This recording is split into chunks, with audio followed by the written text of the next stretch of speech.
Hi guys, Mr. Pro Lee here. So today we are going to learn a very quick way of transitioning a radian to a degree and vice versa. So first thing we're gonna know is 180 degrees is equal to pi.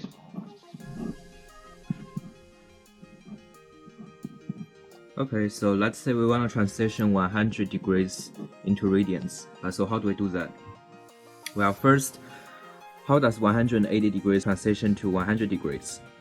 We multiply 180 degrees by 100 over 180. Okay, so then we can do the same thing to pi. And we use pi to multiply 100 over 180. And that will give us 100 over 180 pi, which equals to 5 over 9 pi. So that's the answer we want. And also we can do this vice versa. Let's say we want to transition 8 over 5 pi into degrees. So how do we do that? First we're going to write down pi is equal to 180 degrees. So how does pi transition to 8 over 5 pi? Again, it's very easy.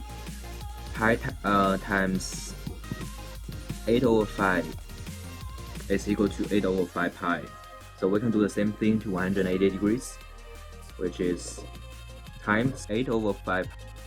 That's going to give us 286 degrees. That's what we want.